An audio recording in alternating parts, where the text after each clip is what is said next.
வெப்பத்தை எடுத்துக்குவோம்.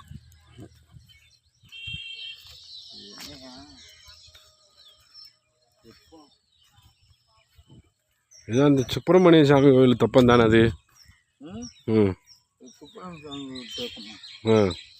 ஆமாம். அப்படியா? ஆமாம், கவர்மெண்ட் கோயில் தெப்பம் தானே அது?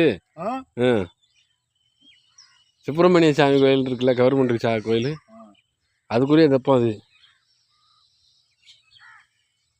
அவங்க கூட ஒரு செவரு இடிஞ்சு கிடக்கு. அந்த சாமியை காங்கிரீட் போடுறாங்கல்ல, இந்த பக்கம் போட்டிருக்காங்கல்ல. அந்த போட்டிருக்காங்க, அதை கட்டிருக்காங்க. அந்த அது அப்படியே இணைச்சு அப்படியே ஏமாற்றி கட்டிடுவாங்கன்னா இப்போ தண்ணி வெளியேறதுக்கு எங்கே வாதம்? அதுக்கிட்ட அந்த பக்கமாக வறுத்து வைக்க போகிறாங்க. அப்படி போதா? அந்த மண்ணு போட்டு குமிச்சிருக்காங்க அதுலையா?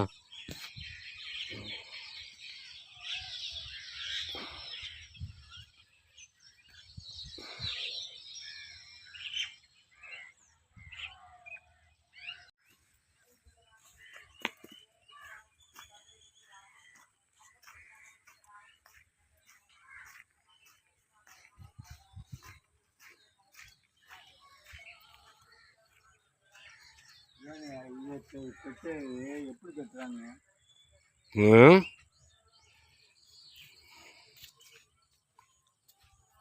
இது அதில் தானே தண்ணி போச்சு.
கட்டுறாங்க.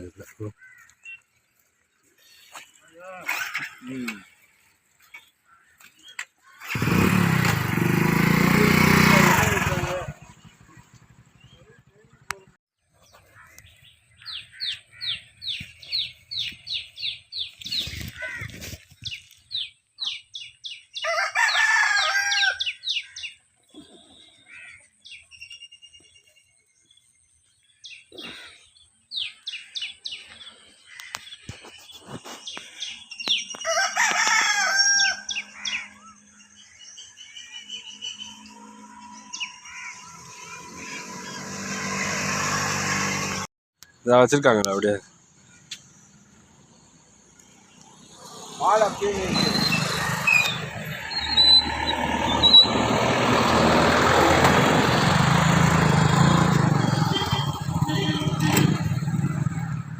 வாழ்க டாக்டர் கலைஞர், வளர்க தளபதி புகழ். கூமாப்பிடி ஜேஎம் கோஸ், எக்ஸ் சேர்மன், பட்டியல் சமூக விடியல் யூடியூப் சேனல் மூலம் வருவாய்த்துறை, பொதுத்துறை அதிகாரிகளின் கனிவான பார்வைக்கு விருதுநகர் மாவட்டம் பத்திராயிருப்பு தாலுகா எஸ்கோடிக்குளம் பேரூராட்சி நெடுங்குளம் ரோட்டில் உள்ள 100 ஆண்டு கால பழமையான நீர் வழித்தடத்தை காணவில்லை. தற்போது யாருடைய சுயநலத்திற்காக அரசின் பணத்தை திட்ட மதிப்பீடு செலுத்தி தயார் செய்து வீணடிக்கப்படுகிறது. பழைய முறையான வழித்தட வழியாக ஆக்கிரமிப்பு செய்துவிட்டு மழைநீர் செல்லக்கூடிய வழித்தடத்தை மாறுதல் செய்து அரசு பணத்தை வீணடிக்கிறார்கள். இதனால் மழைக்காலங்களில் வெள்ளப்பெருக்கு ஏற்பட்டு தண்ணீரில் மூழ்கி விவசாயமும் பொதுமக்களும் மிகுந்த சிரமத்திற்கு ஆளாவார்கள். இதனால் உயிர் சேதம் ஏற்படும் அபாயகரமான சூழ்நிலை உள்ளது. ஆகவே ஆக்கிரமிப்பு சொந்தமாக வருவாய்த்துறை அதிகாரிகளும் பொதுப்பணித்துறை அதிகாரிகளும் நேரில் பார்வையிட்டு தவறுதலாக ஒரு சில சுயநலத்திற்காக தயாரிக்கப்பட்ட திட்ட மதிப்பீட்டை ரத்து செய்து முறைப்படுத்தி 100 ஆண்டு பழமையான நீர்த்தட வழியாக ராசேத்திரம் கம்மாய்க்கில் வெள்ள நீர்கள், மழை நீர்கள், கழிவு நீர், வாழ்நாள் நீர்கள் செல்வதற்கு துறை அதிகாரிகளும் தமிழக அரசும் மாவட்ட ஆட்சியாளரும் தலையிட்டு நடவடிக்கை மேற்கொள்ள வேண்டும். காலங்கச்சும் படத்தில் மக்கள் சார்ந்த போராட்டம் விடுக்கும். வணக்கம், நன்றி.